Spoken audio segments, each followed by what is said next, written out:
The night shift was almost over, and the lower Wacker subway station held nothing but the groan of the heaters and the scrape of a mop bucket rolling across wet tile when Cora Ballard reached the last row of benches and stopped, because someone was lying slumped across the cold steel, one shoulder pressed into the armrest, a camel hair coat slipping off her back and trailing onto the floor, a coat worth more than 3 months of Cora's wages, now gray with soot.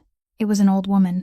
On her feet were hospital slippers, one of them broken open and lying upside down beneath the bench, her bare toes gone purple with cold. Cora knelt and saw the 4 pale bands across the old woman's fingers, the marks left by rings worn for 40 years and taken off only days ago. Around her wrist was a plastic band printed with a number. "Ma'am? Ma'am, can you hear me?" The woman's eyelids opened to a narrow slit, clouded, unable to settle on anything, her lips split and white, and it took a long moment before any sound came out at all, thin as paper.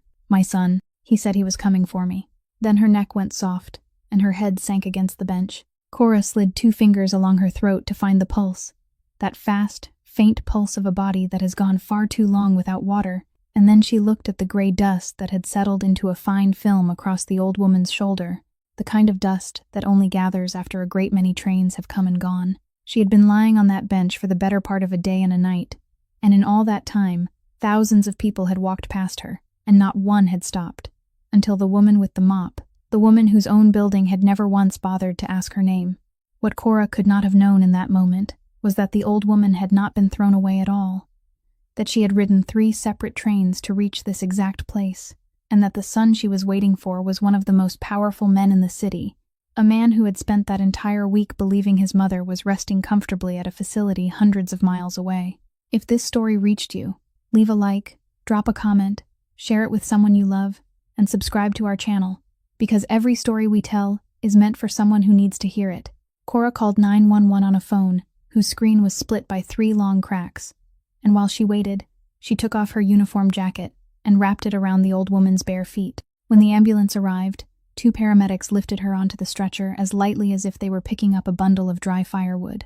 One of them asked Cora if she was family. Cora said no. The other man immediately turned away and asked nothing else. Cora climbed into the ambulance anyway.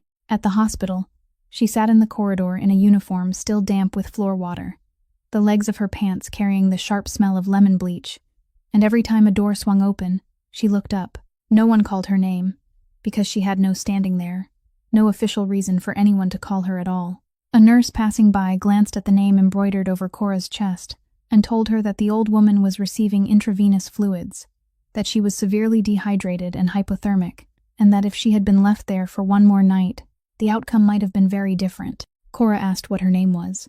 The nurse flipped through the paper, clipped to the chart, and read in the flat, practiced voice of someone who had read thousands of forms exactly like it. Female. Estimated age, approximately 75. Next of kin unknown. Lacks cognitive capacity. Cora stared at those words for a long time. There was a woman lying on the other side of that wall, with 4 pale bands around her fingers and a coat worth a fortune, and yet on paper, she had been reduced to a line of description and an empty space where a name was supposed to be. Cora left her phone number with admissions and walked home after daylight had already broken, and for the next 3 days, no one called. On the 3rd day, Cora asked for half a shift off and took 2 buses to the temporary care facility where the hospital had sent the old woman, a low brown brick building on the edge of the city, with clean hallways, shining floors, and the scent of lavender air freshener laid over some other smell underneath. No one stopped her. No one asked who she was. She passed 4 doors standing wide open before she found the room where the woman had been placed. The old woman was lying on her side, facing the wall, the blanket pulled up to her shoulders, her hands folded beneath her cheek, like a child trying to sleep in a strange house. On the small table beside the bed sat an untouched meal tray, its plastic seal still unpeeled, the soup hardened into a flat gray surface. Cora pulled up a chair, sat down, and said softly, "It's me. I'm the one from the train station the other day." The old woman didn't turn around. During the 40 minutes, Cora sat there. 2 employees passed the doorway, one pushing a cart of towels, the other carrying a stack of files, and not one of them came inside. Not one of them said the woman's name. Not one of them spoke a single word to her.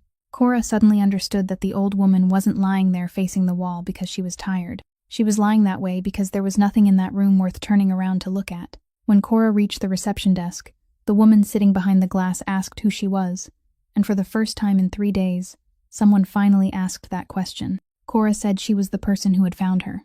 The woman nodded, then explained in a perfectly calm voice that a vehicle would come that weekend to take the old woman to another facility out of state, because this place was only for temporary intake, and cases with no known relatives were always transferred elsewhere. Cora asked where they were sending her. The woman said that information could only be given to family. Cora stood there with one hand still wrapped around the strap of her cloth bag, listening to the low hum of the air conditioner overhead. Then she asked whether there was any way the woman wouldn't have to go. The receptionist opened a drawer, pulled out a pre-printed form, slid it through the slot beneath the glass, and said that if someone volunteered to accept temporary responsibility for her care, the woman could be discharged to that person's residence. All Cora had to do was sign in this box and write her address in that one. Cora held the paper for a very long time. She thought about the rent that was already 2 months late. She thought about the night shift. She thought about her niece sitting at the neighbor's house coloring pictures. Then she thought about the meal tray whose plastic seal no one had bothered to peel away. She placed the form on the counter and signed her name in the slow handwriting of someone who wasn't used to signing official papers. The woman took the form back, stamped it, and turned her eyes toward the computer screen. No one asked where Cora lived, what she did for a living, or where she expected to find the money to support another human being. No one checked anything at all. The whole system had simply been waiting for someone to raise a hand and volunteer to take the thing nobody else wanted, and the moment that hand went up, the system immediately turned away to deal with something else. Ada Fontaine was standing squarely across the second-floor landing, her arms folded over her chest, the key to her storage locker swinging from the cord around her neck. And she didn't need to ask a single question, because she had already seen everything through the hallway window. Had seen the intake facility's car pull up in front of the building, had seen Cora help a silver-haired woman step out. Ada said she had raised 3 children by herself in this building, that she knew exactly how much weight these floors could carry, and these floors couldn't carry one more person. Cora said the old woman had nowhere else to go. Ada told her nobody had anywhere else to go. Nobody in this whole building had anywhere else to go, and that was exactly why a person had to know where to stop. Then she began counting on her fingers, lowering her voice because someone was passing on the stairs. She said the job was the first thing, because the night shift didn't wait for anyone, and that cleaning company replaced workers faster than it replaced mop rags. She said the rent was the second thing, and she knew perfectly well Cora was 2 months behind, because she lived in this building too, and she got the exact same notices.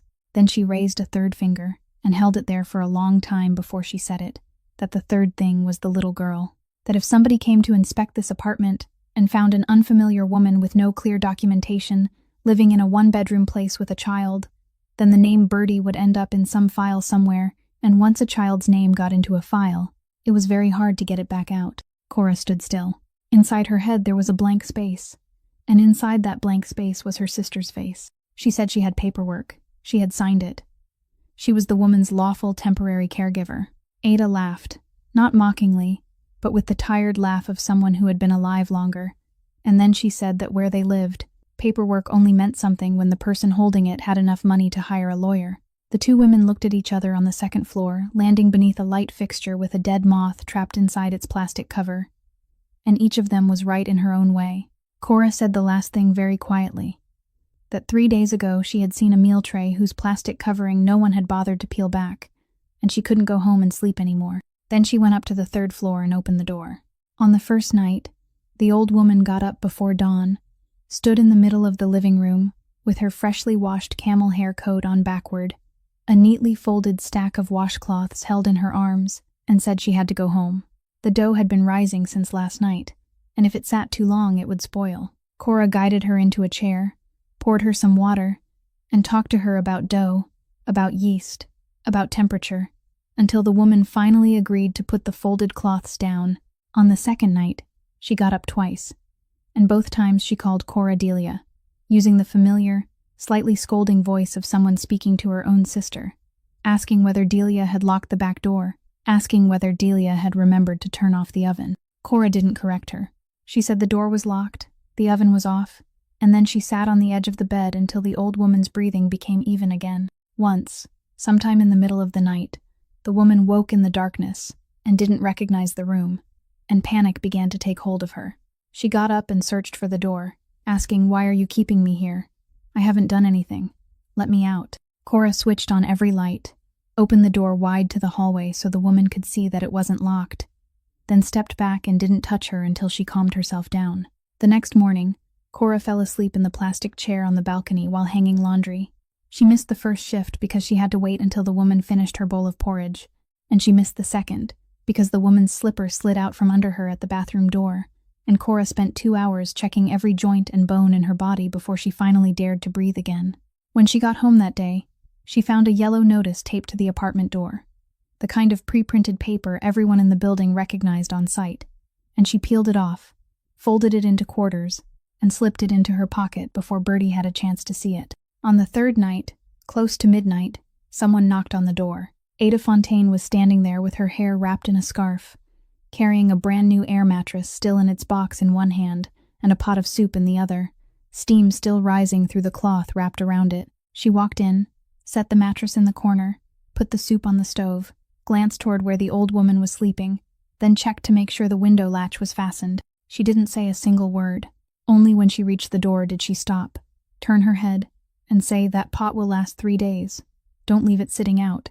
And then she went back down the stairs. Cora stood in the middle of the apartment, listening to the sound of Ada's slippers fading away on the second floor, and for the first time in 3 days, she sat down without having to get right back up. About 7 miles north of Cora's apartment, on the top floor of a building overlooking the frozen river, there was a room that could only be reached by passing through 3 separate doors. And inside that room 4 men sat around a long walnut table, 3 on one side and 1 on the other. The man sitting alone was Rafael Castellano, and everyone in the building called him Rafe, except for the people who weren't close enough to call him that, and those people didn't call him anything at all. He wore a tailored smoke gray suit. No ring, no chain, only a steel watch with a scratched face on his left wrist, the kind of watch that wouldn't bring him even $200 if he laid it on the counter of a pawn shop. In front of him sat a cup of coffee that had already gone cold, and a thin file folder. The man across from him was named Perry, the man in charge of logistics at the South Docks. And Perry had been talking for 15 minutes, saying there had been a misunderstanding in the books, that the market had been difficult during the last quarter, that everyone working that side of the business had discrepancies. Rafe didn't interrupt him once. He let Perry keep talking until Perry stopped on his own, and when the room finally fell completely silent, that silence carried more weight than any shouted threat could have. Rafe opened the folder, removed a single sheet of paper, turned it sideways, and slid it gently across the table. Perry looked down. It was a certificate transferring the mortgage loan on the house in Oaklawn, the house where Perry's wife had planted hydrangeas along the front walk, the house where his 2 daughters had grown up. At the bottom, on the line naming the new creditor, was the name of a company Perry knew perfectly well who stood behind. Rafe said only one thing, that he hoped Perry's wife slept well, because she was going to need her strength. Then he closed the folder. Perry had nothing left to say. The 2 men sitting beside him were both nearly 10 years older than Rafe. Both had sat in rooms far worse than this one, and neither of them dared to be the first to stand. They remained still, hands resting on the table, eyes lowered to the wood, waiting until Rafe pushed his chair back and walked to the window, and only then did the sound of chairs scraping across the floor begin. Perry left the room without anyone walking him out. Rafe stood looking down at the frozen river, both hands in his pockets. He never allowed his people to lay hands on anyone, because he had learned very early that a man could heal after a beating, but no one ever truly healed after seeing another person's name written on the ownership papers of his own home. The door opened, and Camille Ashworth stepped inside, bringing with her the scent of expensive perfume and a leather-bound appointment book. She rested a hand on his shoulder and told him she had called the place where his mother was staying that morning, that the weather there was warm and sunny, that his mother had been doing her physical therapy faithfully and eating much better, and that the doctor said they should let her rest for another few weeks before bringing her home, because too much travel wasn't good for someone her age. Rafe asked whether she had mentioned him. Camille said yes. She talked about him all the time. He nodded. He looked at his watch, his father's scratched steel watch, then picked up his coat, because he still had 4 meetings that day, the first one downstairs in 10 minutes. And as he stepped into a hallway covered in carpet so thick it swallowed the sound of his footsteps, 7 miles to the south, in a 3rd-floor apartment with no elevator, his mother was sitting on the edge of a bed with a neatly folded stack of washcloths in her arms, explaining to a strange woman that she had to go home because the dough had been rising since the night before. There were things Cora had thought she had forgotten completely, since dropping out of nursing school halfway through her second year, and yet they were still there, waiting quietly until there was some reason to use them again. The first thing she did was unscrew the cold white bulb from the living room ceiling and trade it for a warm yellow one at the corner grocery store, because white light broke shadows into sharp angles across the walls, and to someone who was confused, a broken shadow could look no different from a stranger standing inside the house. The second thing she did was buy a large-faced wall clock with thick black hands and bold numbers, and hang it directly across from the place where the old woman usually sat, and beneath it, Cora taped a handwritten note telling her what day of the week it was. The third thing didn't cost a cent, and it was the most important of all. Every time Cora was about to touch her, she said the woman's name first, stood where she could be seen face to face, and only then reached out her hand. And she never argued with her. When the woman said the dough had been rising since the night before, Cora didn't tell her there wasn't any dough. She said the dough was somewhere cool and they would check it again in the morning. When she asked whether Delia had locked the back door, Cora said yes, it was locked. There was one rule Cora remembered learning from an older instructor at school, that you couldn't argue with fog. You could only walk beside it until it lifted. By the fifth night, the old woman had begun sleeping straight through until morning. By the seventh, she was sitting up on her own to make tea, and she complained that Cora brewed hers too strong. That afternoon, Bertie came home from school, tossed her backpack onto a chair, and pulled an old deck of cards from a drawer, the deck that was missing the 7 of diamonds, and had replaced it with a hand-drawn piece of cardboard. The little girl pulled up a chair, arranged the table, and dealt the cards with all the seriousness of a professional dealer, then explained the rules in the solemn voice of a 6-year-old, describing something of tremendous importance. The old woman listened to every word, nodded, and then won 3 games in a row. On the third game, when she laid down her final card, and Bertie let out a loud cry of disappointment, the old woman tipped her head back and laughed out loud. It was the first laugh that had sounded through that apartment since she crossed the threshold. A rough laugh, very brief, but full and weighty, the kind of laugh that belonged to a woman who had laughed a great deal in her lifetime. Cora was standing at the sink with both hands still submerged in soapy water, and for a moment she had to remain perfectly still. Bertie demanded another game, lost again, then dissolved into giggles, then ran off to find paper and a pencil so she could keep score for both sides. The next morning, Cora was mopping the kitchen floor before leaving for work when she heard the old woman speak behind her, and her voice was completely different, no longer wandering, no longer searching for words, but sharp and clean like scissors cutting cloth. She said, "You're dusting that floor, not mopping it." Cora turned around. The old woman pushed herself to her feet, walked over, took the rag from Cora's hand, lowered herself onto one knee on the tile, and showed her how it was done, pulling one long stroke, pressing down through the wrist, then making another stroke that overlapped half the first. She said you had to overlap the edges like this or you would leave strips untouched, and you had to work backward instead of forward so you didn't step on the part you had just cleaned. Then she added, very softly, almost as though speaking to herself, "My mother cleaned the hallways in those buildings on Dearborn Street for 20 years. This is how she did it." Cora asked what her mother's name was. The old woman looked up, and for the space of a single breath, Cora saw those eyes become bright and clear, focused, an entire person looking out from somewhere behind them. Then the clarity faded.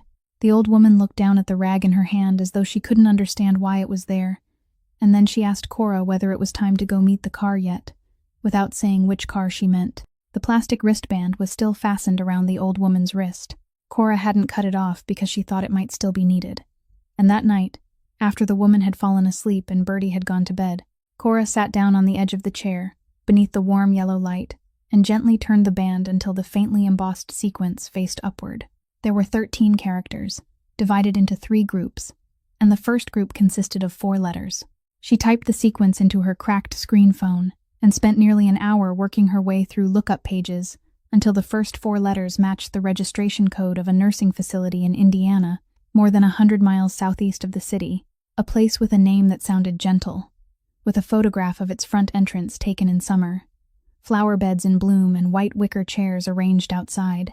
Cora sat staring at that photograph for a long time. Then she thought about the vehicle. The old woman couldn't have walked 100 miles, so some kind of transport had to have taken her away from that place.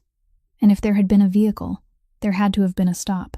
The next morning, after her night shift, instead of going home, Cora took a bus to the interstate stop on the southern edge of the city, the station where every route coming in from Indiana had to stop for fuel. She brought along the photograph Bertie had taken of the old woman on her phone the day they played cards, the photograph where she was laughing. The man working the daytime counter didn't remember anything, but the night clerk did, and he remembered because of the coat. He said that at this station, people either wore puffer jackets or uniforms, and nobody ever showed up in a camel hair coat like that. So he had looked twice. Cora asked who the old woman had been traveling with. The man said no one. She had been alone. He took Cora into the back room, pulled up the archived security footage, and rewound it. And Cora saw it. The old woman stepped down from the white transport van by herself, with no one helping her and no one beside her, one hand gripping the door frame, the other holding a small cloth bag against her body. She paused on the sidewalk for several breaths, looked up at the directional sign, then turned left. No hesitation, no looking back, no asking anyone a single question. The night clerk said the vehicle had stayed there for about half an hour, that the driver had gone inside to buy coffee, and that when he came back out, apparently he hadn't counted his passengers again. Cora asked whether anyone had reported a missing person. The man shrugged and said that if someone had, the police would have come asking questions, and nobody ever had. From that station, Cora kept following the trail. She walked in the exact direction the old woman had turned, and after about 4 blocks, she reached a suburban train station. The ticket attendant there didn't remember her, but the cameras did. The old woman stood on the platform, read the electronic board, then boarded the correct train toward downtown. At the first transfer station, she got off, walked through the connecting tunnel, and boarded another line. At the second transfer station, she got off again and transferred again, this time to the line that looped beneath the city. 3 train lines, 2 transfers, and not one wrong leg of the journey. Cora sat on the plastic bench at the suburban platform, still holding the phone in her hand, and felt a chill move down her spine that had nothing to do with winter, because she understood exactly what she had just seen. A woman who couldn't remember what day of the week it was. A woman who called Cora by the name of a sister who had been dead for years. A woman who sometimes couldn't even recognize the room she was standing in. That woman couldn't read an electronic schedule on her own, couldn't choose the right line, couldn't make 2 consecutive transfers without missing a single connection. Nobody could do that, unless that route wasn't stored in the part of her memory that had been damaged. Unless she had been going somewhere she remembered more clearly than her own name, somewhere her feet had learned by heart, long before her mind began losing pieces of itself. That night, Cora opened the train map on her phone and zoomed in on Lower Wacker Station, the station whose floors she had cleaned for 7 years, the station where she had found the old woman. She dragged her finger slightly north, then she stopped. Lower Wacker Station was exactly 1 block from the building on Dearborn Street. The old woman hadn't wandered there by accident. She had gone there on purpose, and she had collapsed only on the final stretch, when she was less than 200 steps from where she had been trying to go. That weekend, Cora took out the camel hair coat to mend the tear along the hem, because the weather was still cold, and it was the only coat the old woman had. When she turned it inside out, she found that 1 corner of the silk lining had come unstitched, and in the space between the lining and the outer fabric, several things had slipped down and been trapped there for a long time. She pulled out 3 empty pieces of aluminum blister packaging, a small piece of paper folded into quarters and softened by dampness, and a button that didn't belong to the coat. Cora sat down on the floor and spread the 3 pieces of blister packaging across her lap. Each one still bore the name of the medication, the name of the dispensing facility, and the name of the person for whom it had been prescribed. She read that name twice. Then she read the 3 dosage instructions, and she sat very still for a long time. 2 years of nursing school weren't enough to make her a doctor, but they were enough for her to know that 3 medications like these weren't supposed to be prescribed on top of one another, and certainly not at those doses for a woman who weighed only a little more than 90 pounds. That evening, Ada came upstairs to collect her pot, and Cora laid the 3 pieces of blister packaging on the kitchen table, beneath the warm yellow light. Ada put on her glasses, held each piece up to examine it, then asked what that was supposed to mean. Cora told her to think about how quickly the old woman had improved since coming there. Ada nodded and said anybody could see it. On the first day, she could barely sit upright. Cora said exactly, and that was what didn't make sense. Then she explained it slowly, using the very same words an older instructor at nursing school had used to teach her years before. She said human memory wasn't 1 storage room. It was many storage rooms stacked one beneath another, and that disease ate its way down from the top. It took the newest room first, the one that held what you ate today, Who called a few minutes ago, where you had just put your keys. Then it worked its way downward, and the deepest room, the one holding the things repeated again and again through the first decades of a person's life, was the last one it reached. That was why the old woman couldn't remember what day of the week it was, but still knew that when you mopped a floor you had to overlap each pass and work backward. And it was also why her feet knew 3 train lines by heart. Her illness was real, Cora said. Nobody could invent something like that, and it would never go away. But a real disease moved slowly. It took one step at a time, year after year. What Cora had seen at the train station wasn't a woman walking down those steps one by one. It was someone being pushed underwater. Ada took off her glasses and set them on the table. Cora went on. When someone was pushed under like that, every distracted moment became disorientation on paper.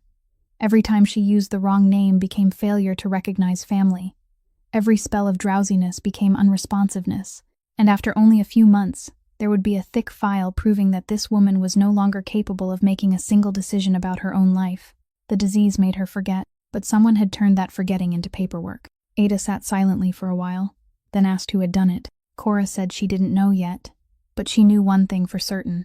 Whoever had done it had to be someone with the authority to sign on the woman's behalf. Someone close enough to her for long enough to place every pill directly into her hand, and someone she trusted. At that same moment, 7 miles to the north, in a dining room with a high ceiling and a long table, Auguste Castellano was pouring more wine into his younger brother's glass. He was telling the story of when the 2 brothers were boys. The time Rafe had sneaked down into the bakery basement and fallen asleep inside a sack of flour, while the whole family searched for him through the night. And Auguste told it so well that Camille laughed out loud. Rafe laughed too. Auguste raised his glass and said their mother had always loved the youngest one more. Everybody knew that, and he said it in the cheerful voice of an older brother who had made peace with that truth a long time ago. His hand rested steadily against the stem of the wineglass, his nails trimmed short and clean, without a mark anywhere on them. That morning, Cora woke earlier than usual because she heard water running in the bathroom, and when she stepped out, the old woman was already standing in the kitchen, her hair combed back and secured with the plastic clip Bertie had lent her, every button on her cardigan fastened, both hands resting on the back of a chair. She wasn't staring vaguely out the window the way she did most mornings. She was looking directly at Cora, and there was focus in those eyes. There was weight. There was an entire person standing behind them. She asked what Cora's real name was, not the name embroidered on her uniform. Cora stopped in the middle of the walkway, still holding a washcloth in one hand, and told her. The old woman nodded, pulled out the chair, sat down, and told Cora to sit across from her, because she didn't know how much longer she had, and she didn't want to waste a single minute. Then she began to tell her. She said her name was Rosalind Castellano, that she had been born in a steel town called Renwick, that her mother had spent 20 years cleaning the hallways of buildings on Dearborn Street, and that Rosalind had grown up in the waiting rooms of those buildings, sleeping in armchairs while her mother dragged a mop down the corridors. She said she married at 20, a man named Salvatore, and together they opened their first bakery with money borrowed from 3 neighbors, a little from each one, repaying the debt in bread and pastries throughout the first 2 years. She said she had risen before dawn for 40 years, and she pointed to both wrists, where old burn scars had faded to a cloudy white, and told Cora those were the marks left by 40 years of pulling trays from ovens. Salvatore died before their youngest son had even finished high school. She said she had 2 sons. The older one was named August, the younger one Raphael, 9 years apart. And she said those 9 years between them had damaged more things than she had ever imagined they could. She told Cora that one bakery became 3, then there were warehouses, then factories, then things she stopped asking about because she knew no one would tell her the truth anyway. She said that when everything was reorganized into a corporation, the ownership was divided, and her share was 41% of the voting rights, held in her own name, not because she wanted power, but because Salvatore had told her that as long as she held it, neither of their sons would be able to swallow the other whole. She was silent for a while. Then she spoke about August. She said her oldest son was a good son. He stayed close. He had dinner with her every week. He took her to her appointments. He remembered her birthday. He was the only person in the family who knew she liked her tea weak. And because of that, he had the key to her house, her passwords, her power of attorney, and the phone numbers of every doctor she had. She said that one evening, she had been looking for her reading glasses and opened the wrong drawer in his desk, and inside she found a notebook. In that notebook, written in her son's steady handwriting, was a record of every time she had forgotten something. On this date, she called the housekeeper by the wrong name. On this date, she let a pot boil dry. On this date, she asked the same question 3 times during dinner. On this date, she couldn't remember where she had gone the day before. There was a column for the date, a column for what happened, and a column for who had witnessed it. That notebook had been growing thicker for 3 years. She said she stood in her son's office with the notebook in her hands and understood that people didn't keep records like that out of love. They kept records like that because they intended to put them in front of a judge. Cora asked whether she had told anyone. The old woman gave a faint laugh, so thin it was almost nothing, and said, "Told who? If I told the younger one, he was busy, and after I finished talking, he would only pick up the phone and call his brother. If I told the doctor was paid by the older one. If I told the neighbors, I had moved away from that neighborhood years ago." She said that when people grew old and began to forget, everything they said was heard as a symptom instead of being heard as testimony.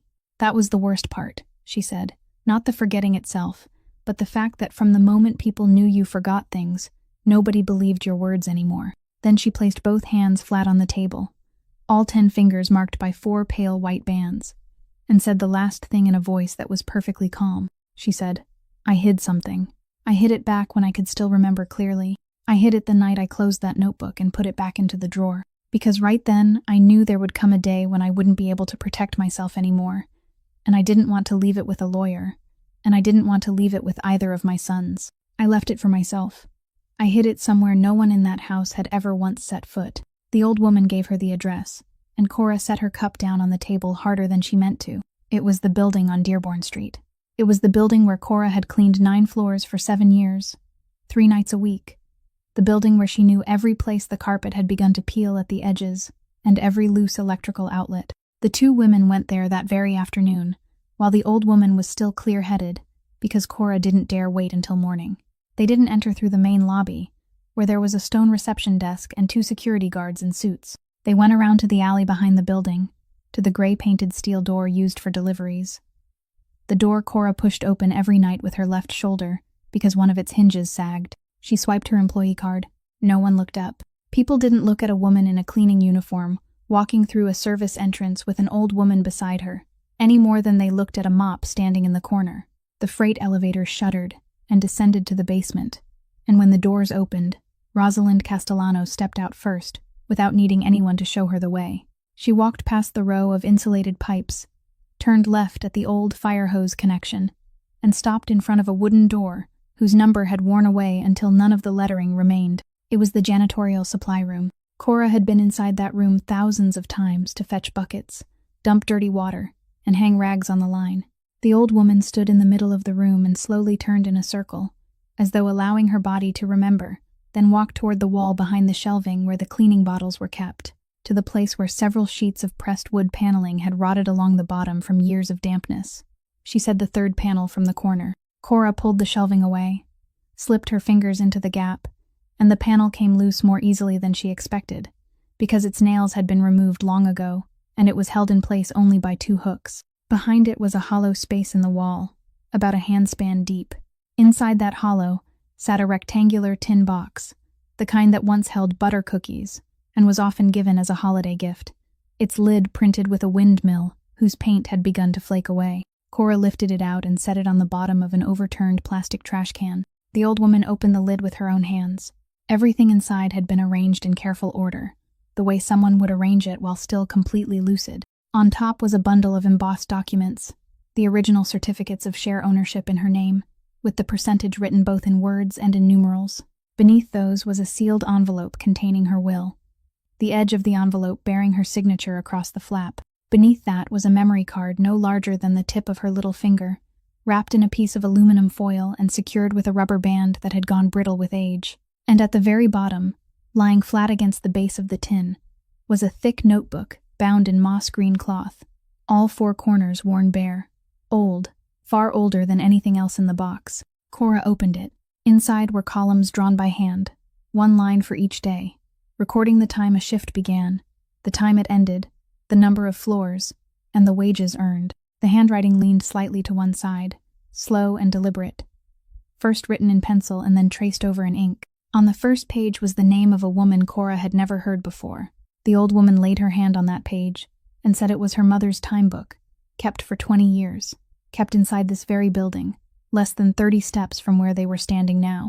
Then she added, very softly, that the Castellano family had 3 generations of men, and not one of them had ever once set foot down here.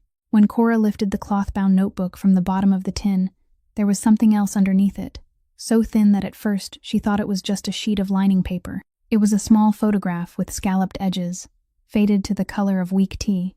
In it, 2 women stood in front of the freight elevator, both wearing the same style of janitorial uniform, aprons tied around their waists, sleeves rolled to the elbows.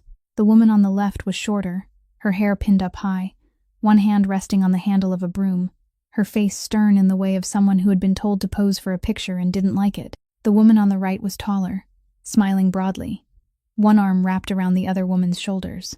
Behind them was the freight elevator door with its iron lattice gate pulled across, the same door Cora had stepped through 10 minutes earlier, except that in the photograph it was still new, and the paint hadn't begun to wear away. The old woman held out her hand for the photograph. She took it, moved it a little farther away until it came into focus, then placed one finger on the woman to the left and said, "This is my mother." Cora nodded. Then the old woman moved her finger to the woman on the right, and she said nothing at all. She simply handed the photograph back to Cora and turned it over. On the back, written in pencil that had almost completely faded, were 2 names. The first was the name Cora had just seen on the opening page of the time book. The second was Wilhelmina Ballard. Cora stood perfectly still. Inside that janitorial supply room, the only sound was the low machinery of a water pump running somewhere behind the wall, and the smell of lemon bleach was so familiar to her that she no longer noticed it. She looked down at the taller woman in the photograph, at the way she smiled, at the slight lift of her chin, and she realized she had seen that expression before.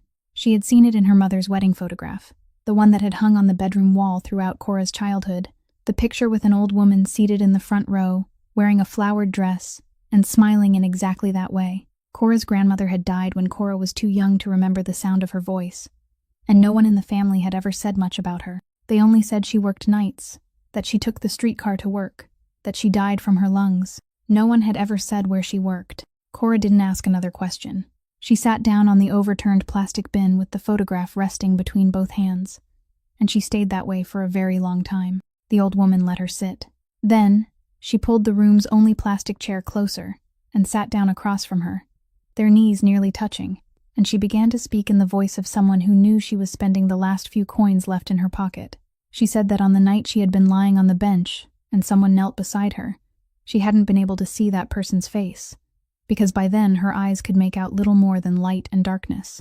But she had seen the name embroidered on the woman's chest, because it had been directly in front of her, only about a handspan away, stitched in raised white thread against blue fabric. She said she had read that last name, and in that moment, the name Ballard had pulled her back from somewhere very deep, pulled her all the way back to the waiting room on the ground floor of this very building, where she used to sleep in armchairs while her mother dragged a mop down the hallways, and where another woman sometimes sat beside her, covered her feet with a coat, and asked whether the little girl was hungry. She said she had heard that name throughout her entire childhood. Cora looked up. The old woman continued, more slowly now, saying there was something she had owed the Ballard family for decades, something no one had ever told again, and she had intended to carry it with her to the grave because she thought there was no one left to tell, until the night she read that name on the chest of a woman kneeling on the floor of a subway station. Cora asked what it was. The old woman placed a hand on Cora's knee, and that hand was so light it seemed to have almost no weight at all. She said, "Leave that story for now. I'm not strong enough today." Then she looked around the janitorial supply room, at the rows of bottles on the shelves and the misshapen plastic bucket standing in the corner, and she said she had taken 3 trains to get back here, and she had only fallen on the very last stretch. Then she added, almost smiling, "But maybe it was a good thing I fell, because if I had managed another 200 steps, I would have reached this tin box, but I never would have met the person I needed to meet." What finally broke everything open wasn't a camera, and it wasn't a witness. It was a health insurance card. Cora had used it at a community clinic on the south side of the city to get blood pressure medication for the old woman, because she had found it in the inside pocket of the camel hair coat and had simply thought that whoever the card belonged to was the person who should use it. Wesley Corrigan placed a printout of that transaction on Rafe's desk one morning, and he didn't say anything else. He simply left the paper there until Rafe saw the line with the name on it. Rafe read that name, then read the address of the clinic, and he didn't speak for so long that Wesley had to shift his weight from one foot to the other. Then he asked what the nearest place was to that clinic. Wesley answered. Rafe reached for his coat. 3 nights later, just as Cora's shift ended, and she stepped through the steel door into the alley behind the Dearborn Street building, her shoulder still aching from pushing it open, a black sports utility vehicle was parked across the mouth of the alley, blocking the way out, its lights off, its engine still running, exhaust curling from the tailpipe in a white ribbon through the cold air. The rear door opened. A broad-shouldered man stepped out, moved aside, and held the door open without saying anything, giving only the slightest tilt of his head. Cora looked around. The alley was about 30 paces long, and there was a wall at the far end. She could turn around and push her way back inside. But that door could only be opened from the interior. She walked over and climbed into the back seat. The inside of the vehicle was warm and dark, carrying the smell of leather and the faintest trace of wood. The man sitting on the other side didn't turn to look at her. He wore a smoke-gray suit, no ring, and on his left wrist was a steel watch with a scratched face. A watch that didn't belong at all with everything else around him. He said the old woman's name. It wasn't a question. He simply spoke it, as though setting something heavy down between them. Cora said yes. She's staying with me. He asked since when. She said since the night I found her at the train station. He asked whether she had said anything. Cora understood immediately that this was the real question, and she said she had said many things, some clearly, some not. The man gave one very small nod. Then he reached into the inside pocket of his coat, took out a check, and placed it on the leather seat between them, face up, setting a pen beside it. The check had already been signed in the lower corner. The amount line was blank. He told her to write in a number, and then forget she had ever seen the woman. Cora looked at the check. She thought about the yellow notice she had peeled from her apartment door and stuffed into her pocket. She thought about 2 months of unpaid rent. She thought about the winter shoes Bertie had already outgrown before Thanksgiving. She thought about all of those things in the time it took her to let out a single breath. Then she pushed the check back toward him, slowly, using 2 fingers. She said the woman drank weak tea, and if you made it too strong, she complained. She said the woman was frightened by white light because it broke shadows into sharp shapes against the walls and made her think strangers were standing inside the apartment. So I changed the bulb to a warm yellow one. She said she couldn't remember what day of the week it was, but she remembered that when you mopped a floor, you had to overlap each pass and work backward. She misses her sister Delia, and some nights she called me by that name.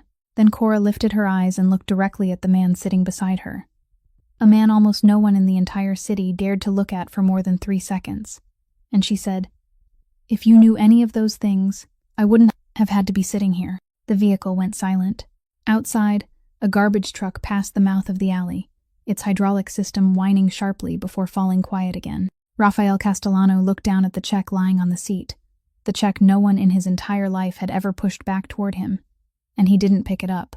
The SUV followed Cora's bus all the way home, and when she got off at the familiar corner, it pulled over about 30 feet away, shut off its engine, and then the door opened. Cora walked ahead without looking back, and the man followed her alone, because Wesley had been told to stay in the vehicle. The building had no elevator. The stairwell was narrow, the handrail painted brown with whole patches peeling away, and on the second-floor landing the dead moth was still trapped inside the light cover. Rafe climbed 3 flights in his smoke-gray suit and thin leather shoes, and when he reached the top, he had to lower his head to pass through the doorway, because that frame had been built for people from another time. Cora unlocked the door, pushed it open, and stepped aside. Inside, the warm yellow light was on. Beneath the large-faced clock on the wall was the handwritten note, saying what day of the week it was. On the kitchen table sat Ada's pot of soup, with the lid still on. The deck of cards missing the 7 of diamonds stacked neatly beside it, and the score sheet Bertie had drawn in colored pencil with 2 columns, one bearing the old woman's name, and the other the little girl's. With the old woman's column far ahead, the kitchen floor was covered in white ceramic tile, and 3 tiles had chipped corners, damage left by the previous tenant, and every time Cora mopped around them, she had to turn the rag so it wouldn't catch. Rafael Castellano stood in the middle of that kitchen, and he didn't know what to do with his hands.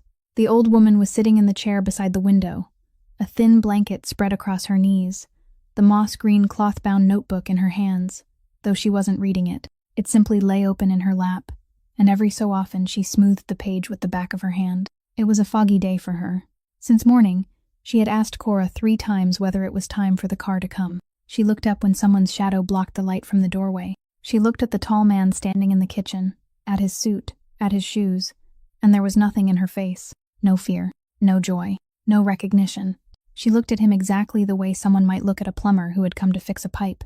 Then she turned back toward the window and asked whether it was raining outside because she hadn't brought in the laundry. Rafe couldn't answer. He stood there with his arms hanging at his sides, and Cora saw his jaw move once. He stepped forward very slowly, then sat down in the chair across from her, the plastic chair Bertie usually used when she dealt the cards, and it was so low that his knees rose almost to his chest. He said something very softly, something only she could hear. The old woman tilted her head politely, the way someone listens to a stranger making conversation about the weather. He said something else. She smiled, nodded, and didn't answer. He lifted one hand as though he meant to touch hers, then stopped halfway, because suddenly he remembered that he hadn't said her name first, and he had heard Cora explain that in the car. He drew his hand back and rested it on his knee, and it was at the exact moment that hand lowered, palm facing upward against the gray fabric of his trousers, that the old woman saw it. She stared for a long time. She stared at the thin scar running along the inside of his left wrist, the scar he had carried since he was very small, from the day he climbed onto the ledge beside the oven trying to reach a tray and his hand slipped. She looked at that scar, then reached out and laid her hand over it, and she called him by a name. Not Raphael, not Rafe. It was the name she had given him when he was 4 years old, the name only she ever used, and only in the kitchen behind the bakery when the two of them woke before the rest of the town, a ridiculous little name that had nothing at all to do with his real one, a name no other living person in the world knew except her. She called him that, and then she said, "You've been reaching into the oven again, haven't you?" The man no one in the entire city dared to look at for more than 3 seconds slid off the plastic chair and dropped to his knees on the white-tiled floor between those 3 chip tiles, wrapping both arms around the old woman's knees and pressing his forehead against the thin blanket covering them. His smoke-gray suit folded into deep wrinkles across his back and elbows. The old woman didn't understand what was happening. She looked down at the head, bowed in her lap, slightly bewildered, then raised the hand, marked by 4 pale white bands, and began stroking his hair, slowly, steadily, in the same rhythm someone might use to comfort a child who didn't even know why he was crying. Cora stepped backward into the hallway and pulled the door almost closed, leaving only a narrow opening. She stood outside with her back against the wall, and from inside the kitchen she heard a very small sound, the sound of a grown man trying not to break, and failing.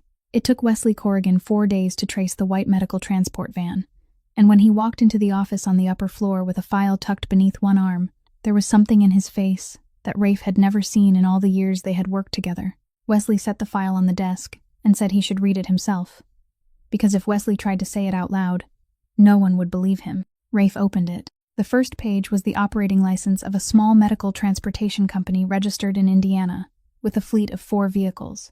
The second page listed the company's shareholders, and the sole shareholder was a limited liability company registered in Delaware. The third page listed the members of that Delaware company, and the only member was another legal entity. Rafe turned the page. The fourth page. He stopped on the 4th page for a very long time.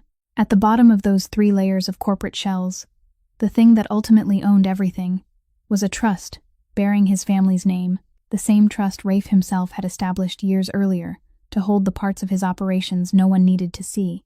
The trust he had deliberately designed so no government agency could trace its way back through it. No newspaper could dig it up. No one could reach it. The company that had carried his mother out of the city was being paid with his own money, Wesley continued, because he knew that if he stopped now, he might not be able to start again. He said he had recovered every recording from the weekly calls August had been sending over. The recordings Rafe listened to every Sunday night in the car on his way home. The ones where the old woman rambled, repeated the same question, talked about breakfast, asked whether her youngest son had been eating properly lately. Wesley said he had given the recordings to someone who knew what to look for, and that person discovered that every one of them had been edited together from older recordings. Some had been taken from the same conversation and split into 3 separate weekly messages. In one of them, you could still hear the chime of the grandfather clock from a house she no longer lived in. Rafe had never suspected anything, because a confused woman wandering through a conversation seemed perfectly natural, and because he had listened to those recordings while driving, while exhausted, while his mind was still trapped inside the 4 meetings he had just finished. Wesley placed one more sheet of paper on the desk. It was a payment statement. The fees for the out-of-state nursing facility had continued to be paid every month without a single missed payment, drawn from the family account, confirmed. Each transfer carrying its own transaction code. They were still paying for an empty room. Rafe sat down. He didn't ask why. He knew why. He simply sat there and looked through the window at the frozen river below. And he thought about every layer of protection he had built around his mother over all those years. He had bought her a house where unfamiliar vehicles couldn't get through the gate. He had hired 3 caregivers and paid them twice the market rate, so they would never have a reason to leave. He had arranged a private doctor, a private car, a private driver. He had built a wall no one from the outside could penetrate. And he had built it so well that when everything happened, there was no one on the outside who could see in anymore. That wall had only one door, and he had given the key to his brother, the man who had dinner with him every week, the only person in Rafe's life he had never once checked behind. Wesley asked what he wanted to do. Rafe didn't answer right away. He took hold of the scratched steel watch on his left wrist and turned it once around his arm. Then he said, "I built all of this so no one could touch her, and then I handed them the key with my own hands." He said it very calmly. Wesley stood perfectly still, and he was more afraid than he had ever been during all the times Rafe had raised his voice, combined. 2 days later, Cora was invited to the office on the upper floor, this time through the main entrance, and the person at the reception desk stood up when she walked in, something that had never happened to her in 7 years of passing through buildings like this one. Rafe spread the entire file across the walnut table and hid nothing, because he had decided that if he wanted this woman standing on the same side as him, then she had to see everything. He showed her the 3 layers of corporate shells, showed her the trust at the bottom, and while he was talking, Cora turned to the pages behind them, the pages listing the other entities held beneath that same trust, a long list printed in 2 columns in small type. She skimmed it, then stopped. Her finger came to rest on a line halfway down the right-hand column. She read it 3 times. Rafe saw her hand stop moving and asked what was wrong. Cora didn't answer immediately. The name on that line belonged to a private emergency services coordination company, the company that controlled ambulance routing for the entire Bridgeport district, the same name she had written again and again in 3 formal complaints sent to the city over 3 straight years, none of which had ever received an answer. She said her sister's name. She said Nell Ballard, and then she told him about that afternoon, when her sister collapsed on the kitchen floor of their 3rd-floor apartment, when Cora called 911 on a phone whose screen hadn't even cracked yet, and the dispatcher told her an ambulance was coming. And then she sat on the floor holding her sister's head for nearly an hour while she waited.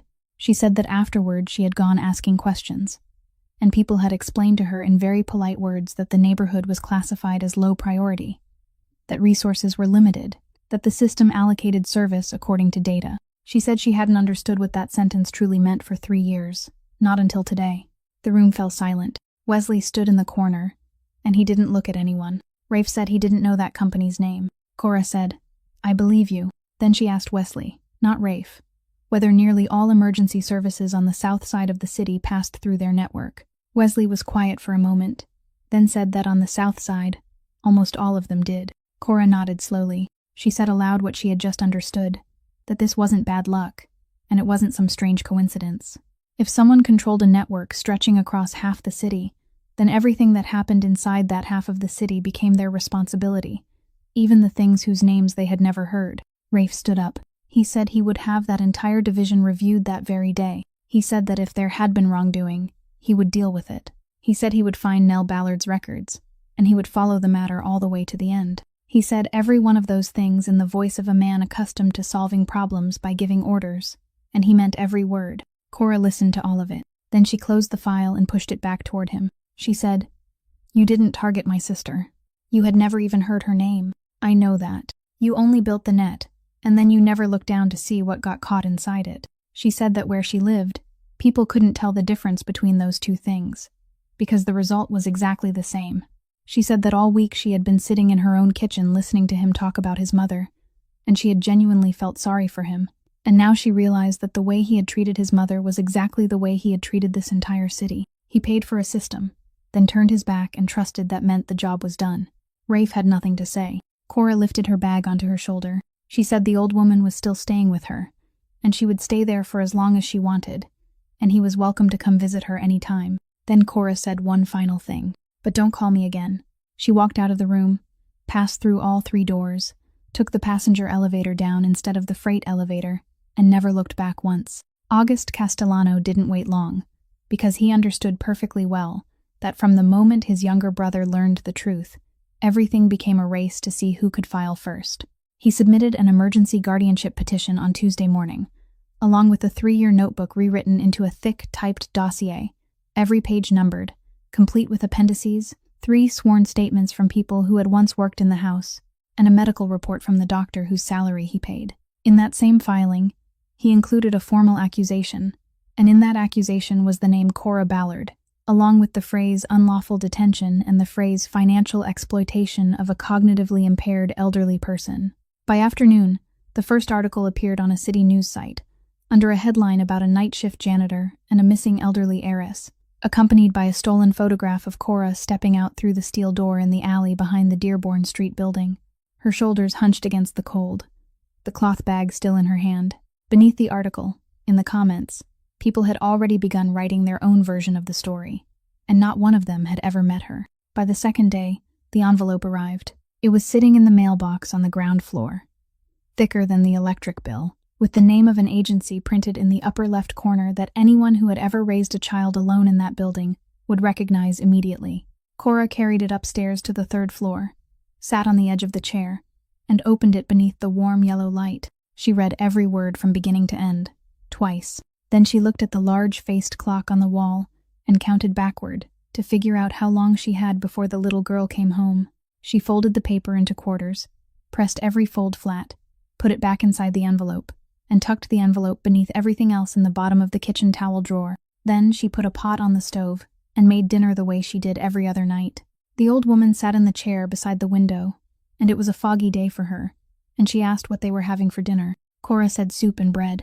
She took out the knife and began cutting the loaf into slices, and when the blade had made it halfway through, she had to set it down on the cutting board, place both hands on the edge of the kitchen counter, and stand there without moving until her hands stopped trembling.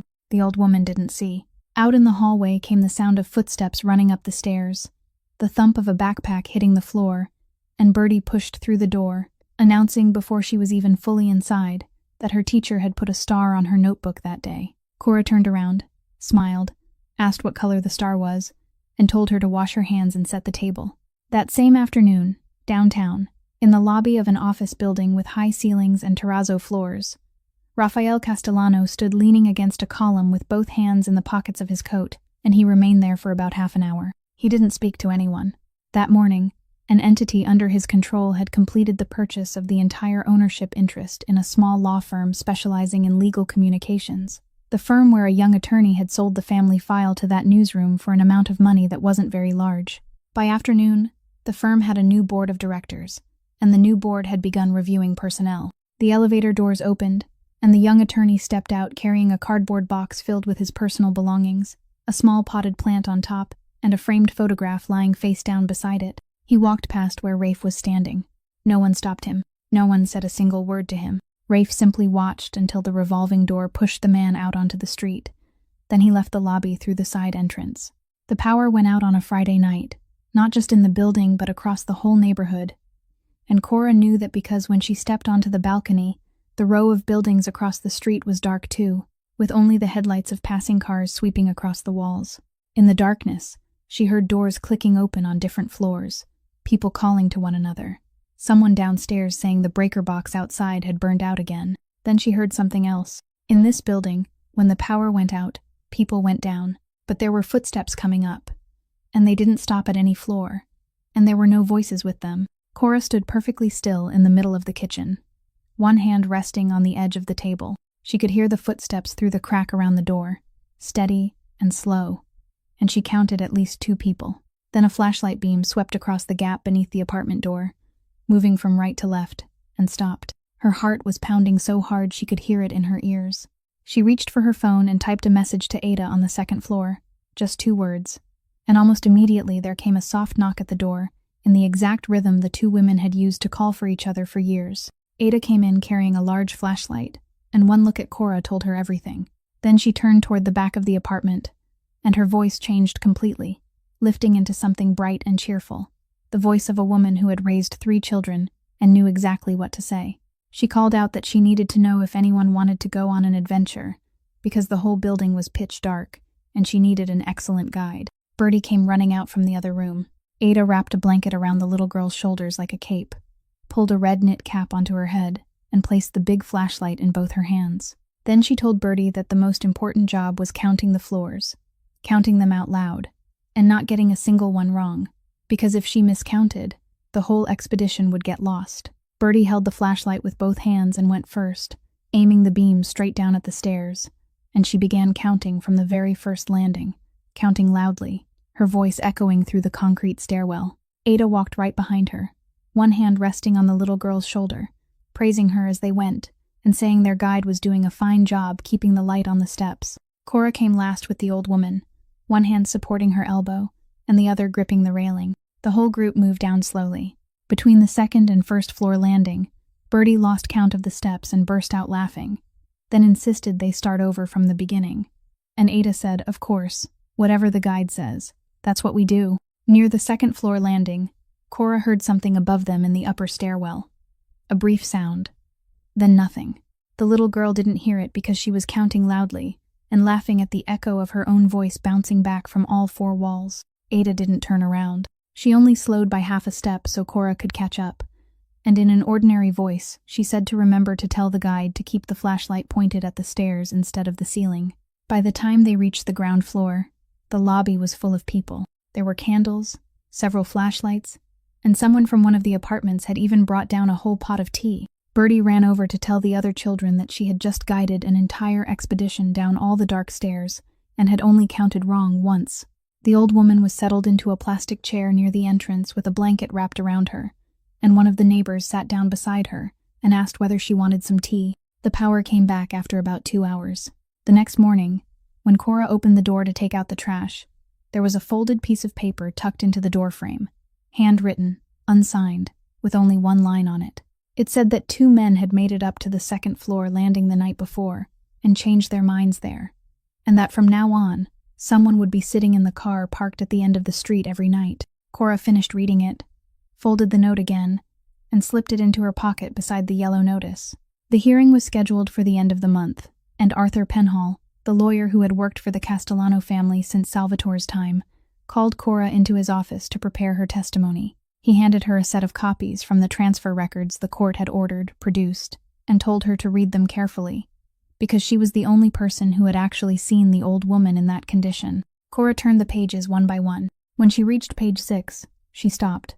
It was a transfer authorization form, a standard printed document with a box for the receiving facility, a box for the reason for transfer, and at the bottom, a line for the signature of a family member or legal representative. All week, everyone had been saying Camille Ashworth was the person who signed that paper. Camille herself had admitted, in a perfectly casual voice, that she had signed some documents while Rafe was away, because the doctor said the old woman needed to be moved somewhere quieter. But the signature on this copy wasn't Camille's. Cora had seen Camille sign the meeting record the day before, rounded letters, even strokes, with a line underneath. The signature on this form trembled, leaned to the right, and the final stroke stretched out before fading away, as though the person writing it had run out of breath at the very end. Cora had seen that handwriting once before, across the edge of the envelope containing the will inside the tin box, where the signature ran across the sealed flap. She asked Penhall to obtain the original. The original arrived 3 days later, and on the original, besides the signature, there was something else the photocopy had failed to show clearly. Beneath the signature line, in the blank space reserved for notes, several tiny words had been written in the same hand, squeezed between 2 printed lines. She had written, "I am doing this voluntarily. No one is forcing me, and I understand what I am doing." Rafe came to Penhall's office that afternoon. He picked up the paper and read it. And he read it for a very long time, considering how few words were on the page. Penhall began to explain that according to the records, about a week before the signing there had been a meeting at the house, that August had brought over a set of documents requiring her signature under the pretense of restructuring the family trust, that she had signed part of them and asked to postpone the rest because she was tired, and that another meeting had been scheduled for the following week.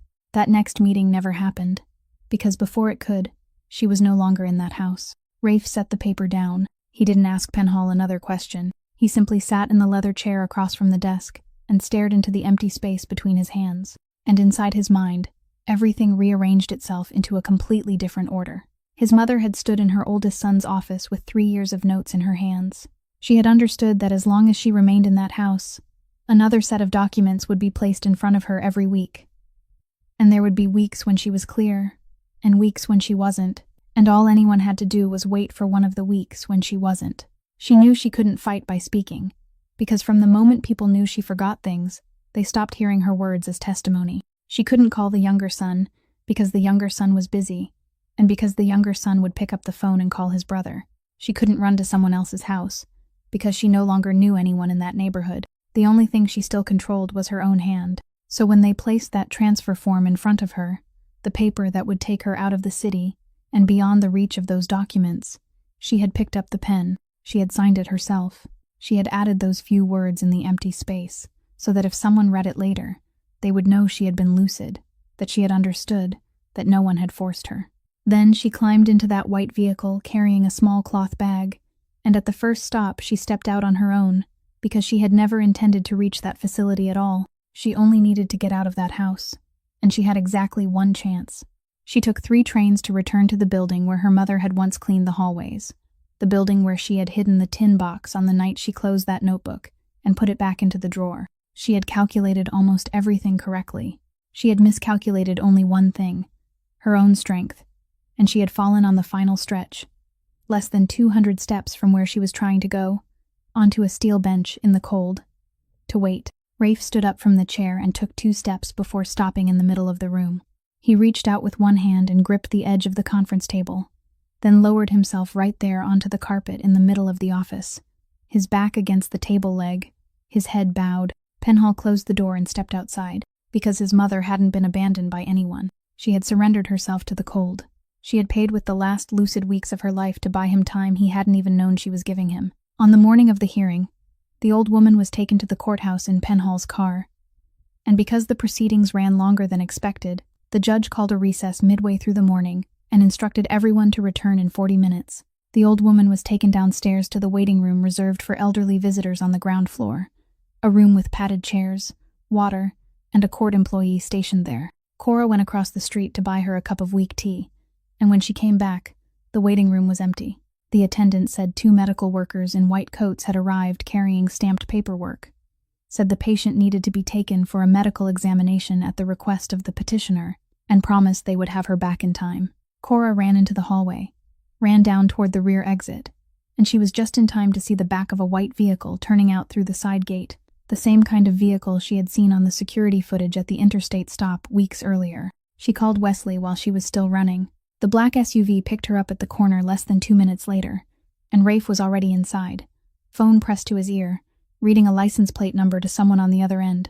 The white vehicle was heading southeast toward the Beltway, toward the state line, and it was driving exactly at the speed limit, never passing, never changing lanes sharply, because whoever was inside knew that once they crossed the state boundary, every court order issued here would lose its force, and everything would have to begin again in another jurisdiction. A place where August had connections and Rafe did not. Wesley didn't chase them. He made 2 phone calls, and at the 3rd toll lane of the final plaza before the state line, a truck hauling construction materials suddenly broke down across the lane, forcing all the remaining traffic to compress behind it. The white vehicle became trapped in the middle of the jam, unable to reverse, unable to turn away. A light rain was falling, the last cold rain of winter, making the concrete shine beneath the yellow lamps of the toll canopy. Rafe got out first. Cora stepped out right behind him, and from a black sedan stopped in the neighboring lane. August emerged as well, wearing a cashmere sweater, carrying no umbrella, and stood there watching his younger brother approach. The 2 brothers faced each other on the wet concrete, about 3 paces apart. August spoke first. He said Rafe was ruining everything, that their mother was being taken for a lawful medical evaluation, that all the paperwork was in order, that he was interfering with a medical procedure. He said it in the calm voice of an older brother who had spent 40 years speaking that way to a younger brother 9 years his junior. Rafe said nothing. He only looked at August's hand, at the close-trimmed, spotless nails, at the hand that had held a pen night after night for 3 years, recording every time their mother forgot something. Then he punched him. Once, August staggered backward 2 steps and caught himself against the hood of the car beside him, and he didn't straighten up again. Rafe didn't move forward either. He remained exactly where he was, his fist still clenched, his chest rising and falling, while the entire toll plaza seemed to contain nothing but the sound of rain striking the metal roof and the idling engines of dozens of trapped vehicles. Then came the sound of a sliding door opening. Cora had managed to pull open the side door of the white vehicle. Inside, the old woman was sitting on a folding seat, wearing her cardigan buttoned all the way up, both hands resting neatly in her lap. A thin blanket spread across her knees. She was looking outside. She had seen everything. She looked at her older son bracing himself against the hood of a car, looked at her younger son standing in the rain with his fist still closed, and there was no alarm in her face, no fear, nothing but a deeply familiar weariness, the expression of a mother who had watched this scene far too many times in her life. In a perfectly calm voice, she asked whether the two of them were fighting again. Then she let out a breath, and added that they should get into the car before they both got soaked. Rafe opened his hand. August lifted his head and looked at his mother. And in that moment, everything he had spent 3 years building, the numbered dossier, the sworn statements, the newspaper stories, all of it suddenly had no place left on that rain-slick concrete. He turned away, walked back toward the black sedan, and no one stopped him. Cora climbed into the vehicle, sat down beside the old woman, took off her own coat, and laid it over her legs, exactly as she had done on the floor of the subway station that very first night. The hearing resumed the following week, and both sides knew that everything would be decided by the memory card sitting inside the court's evidence box, the card Penhall had submitted along with the tin box, the card no one in the room knew the contents of, because procedure required that it be opened only during the hearing. The technician inserted it into the computer. The screen projected onto the white wall behind the judge's bench lit up and displayed a folder. And the folder was empty. The technician tried a second time, then a third, then bent down and whispered to the court clerk that the device was functioning properly, but the data had been overwritten. A murmur moved through the room. August's attorney closed the file in front of him, leaned back in his chair, and a very thin smile appeared on his face. The smile of a man who had just heard a door close at exactly the moment he needed it to. He stood and said that his client had repeatedly maintained that no such evidence had ever existed, and that the other side was wasting the court's time with old boxes and sentimental stories. Penhall rose and asked for more time. The judge looked at the clock on the wall, and it was at that moment that Cora raised her hand and asked permission to speak. Permission was granted, and she stood in the nicest clothes she owned, both hands resting on the back of the chair in front of her, because she needed something to hold on to. She said she didn't understand anything about memory cards and didn't understand anything about the law, but she had been living with Rosalind Castellano in a one-bedroom apartment for several months now, and there was something she wanted to tell them. She said that beginning in the second week, she started noticing things disappearing around the apartment. Teaspoons vanished one by one, cookies disappeared from the tin, but there were no crumbs anywhere. Once, even the photograph she had taped to the refrigerator went missing. She said that at first she thought the old woman had dropped things somewhere and forgotten, and that seemed normal. Then one day she washed the cloth doll her little niece had given Rosalind, the doll the child had sewn herself in craft class, and Cora noticed that it felt strangely heavy. She opened the stitching, and inside she found 3 spoons, a handful of crushed cookies, and the photograph. She said she had asked Rosalind about it, and Rosalind answered with a sentence Cora had never forgotten, that when she was a girl, her mother used to hide her wages inside Rosalind's doll when she came home from work, because there was someone in the house back then who liked going through wallets, and nobody ever thought to search a child's toy. Cora said Rosalind hadn't been plotting anything at all. She had only been doing something her hands had learned to do when she was still a little girl, sleeping in an armchair in the waiting room of the Dearborn Street building, something the deepest part of her memory still remembered even after everything else had begun to fall away. Then Cora said that not long ago, she had picked up the doll to mend one of its legs and discovered that the seam down its back had already been opened and sewn shut again, stitched with blue thread even though the entire doll had originally been sewn with white thread, and Cora knew for certain she hadn't done it, while the little girl at home didn't know how to sew. Penhall asked permission to submit an additional piece of evidence. The cloth doll was placed on the clerk's table, and beside it were a spool of blue thread and the needle still stuck into the spool, both taken from a drawer in the third-floor apartment. The seam was opened there in court. Inside the stuffing was a memory card wrapped in a piece of aluminum foil and secured with a rubber band that had gone brittle, exactly like the one that had been submitted before. It was inserted into the computer, and the white wall behind the judge's bench lit up. Everything that followed happened very quickly. Far more quickly than everything that had led to it. The emergency guardianship petition was denied in full. The 3-year dossier was turned over to investigators, along with the prescription records of the doctor on the family payroll. And before spring had time to arrive, August Castellano was indicted on 3 charges, including falsifying documents and elder abuse, while the Ashworth family quietly withdrew all of its investments from the city and ended the engagement with a statement exactly 2 lines long. As they left the courtroom, the old woman held Cora's hand and asked whether the doll would be given back to the little girl, because it belonged to the child, not to her. Renwick lay 3.5 hours southeast of the city by car, a steel town whose furnaces had gone cold long ago, with 7 storefronts along Main Street and 4 of them boarded shut. And at the corner of Wheeler Street there was a small commercial space where the rotting wooden sign still showed half of the first word from the old name. Rafe bought it, along with the land behind it that sloped gently upward toward the foot of the hill. And there he built a 1-story wooden house, with a wide porch facing west. But that wasn't the price he paid. The price came over the next 3 months, when he called Wesley in and told him to pull the entire emergency services division on the south side out of that trust. Not sell it, not transfer it, not hand it to anyone else, but dismantle it. Wesley told him plainly that doing so would cost an enormous amount of money, and losing the money wasn't even the worst part. The worst part was that when a man like Rafe dismantled one of his own operations, the whole city would understand that he was weakening, and someone would test him. Rafe said he knew. He opened all the routing data from the previous several years and turned it over to an independent oversight board, and he sat through 3 full sessions answering every question that no one had ever dared ask him before. The Bridgeport dispatch network was restructured.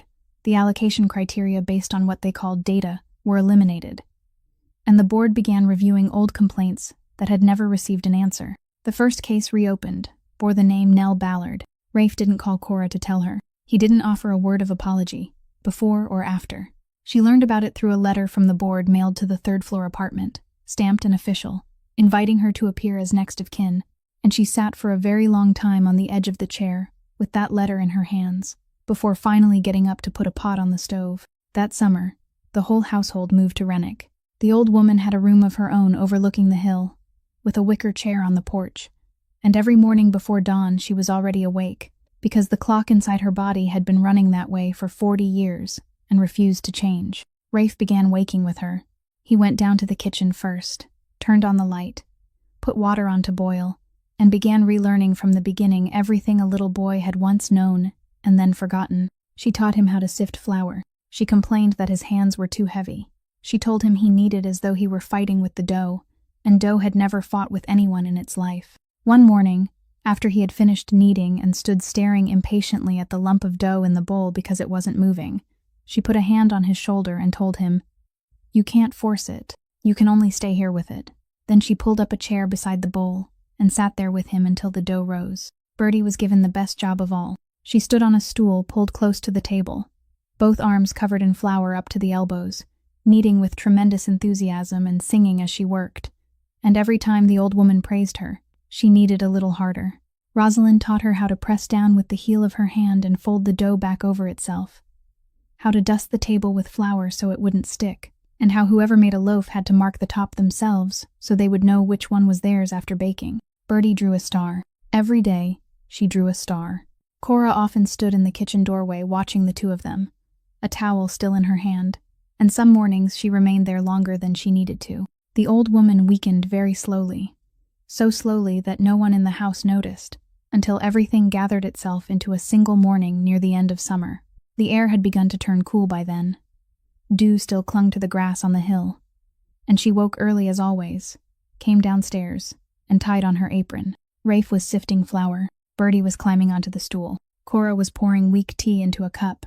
The old woman dipped her hands into the bowl and began to knead, then stopped and sat down in the chair beside the table, both hands still dusted with flour resting in her lap. She said that today she would just sit and watch. Then she looked at each of them in turn.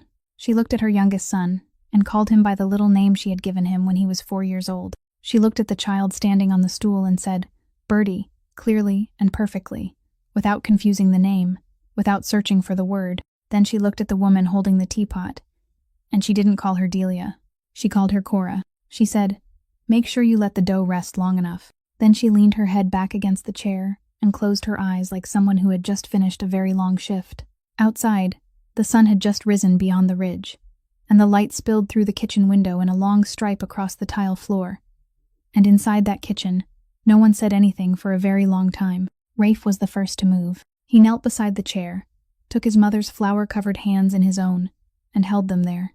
Cora lifted Bertie down from the stool and carried her out to the porch, pointed to the dew disappearing from the grass, and told her that Grandma was tired and had gone to sleep, and the two of them sat outside together until the sun climbed high into the sky. The building on Dearborn Street changed ownership in the spring of the following year, and it took nearly a year to renovate it, removing all the stone reception desks, lowering the ceilings, widening the windows, replacing every cold white light with warm yellow ones, and hanging a large-faced clock in every hallway with a handwritten note beneath it, saying what day of the week it was. The place was named Delia House. It was a care center for elderly people gradually losing their memory, and it accepted people with no known relatives as well. The case's other facilities were accustomed to calling transfers. Cora became the executive director, and in the hiring policy she wrote herself. There were 2 lines the board questioned again and again, asking whether they were truly necessary. Preference would be given to people who had worked night shifts in the cleaning industry, and to people who had left nursing school for financial reasons. Cora kept both lines exactly as they were. In the lobby, in a place where everyone who walked through the door could see it, a glass frame hung on the wall, and inside it was a moss-green cloth-bound notebook with all 4 corners worn bare, open to the first page, where hand-drawn columns recorded the time each shift began, the time it ended, the number of floors cleaned, and the wages earned, first written in pencil and then traced over in ink. Cora finished the rest of her nursing program in the evenings, and she received her degree at the age of 31, sitting in the very last row at graduation because she still had to make it back in time for her shift.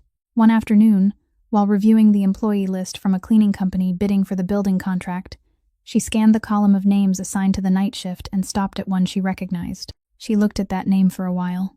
Then she approved the entire list without changing anything, without going to see anyone, closed the file, and went into the next room to check whether dinner had been served. In Renwick, the bakery reopened on an early autumn morning, and the new wooden sign carried exactly the same name the old one had borne. Then, early one winter morning, when Cora went down to Lower Wacker Station for the handover of a cleaning contract, she passed the last row of benches and saw an elderly man sitting there, his back bent, a cloth bag held against his body, his eyes fixed on the tunnel where the trains emerged, waiting for someone she knew would never come. This time, she wasn't alone. She made one phone call, and while she waited, she took off her coat and laid it over the old man's legs.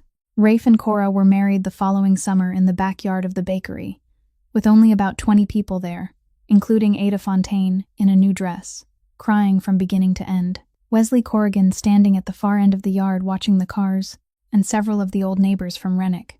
Bertie walked ahead carrying a small basket, and instead of flowers, she scattered flour, scattering it so generously that the entire path turned white, and everyone who walked across it left footprints behind. No one told her to use less. There are people who pass through our lives whom society has grown accustomed to looking straight through. The person mopping floors at midnight, the elderly person who can no longer remember what day of the week it is, and sometimes the only thing they need isn't money or medicine, but someone willing to stop, call them by the right name, and sit beside them long enough to hear the whole story. Wealth can buy care, but no one can buy presence, and in the end, what we leave behind for one another isn't what we manage to accumulate, but the moments when we were willing to stop. If today's story touched you, please subscribe to our channel, leave a like, and share this video with the people you love so that every day we can continue listening together to more meaningful stories like this one. How did Cora and Rosalind's story make you feel? And has there ever been someone in your life who stopped for you, or have you ever stopped for someone else? Please leave a comment below, because we truly want to hear the feelings that come from deep within your hearts. We wish everyone watching this video lasting good health, a joyful life, and peace in every day ahead. Goodbye, and we'll see you again in the next video.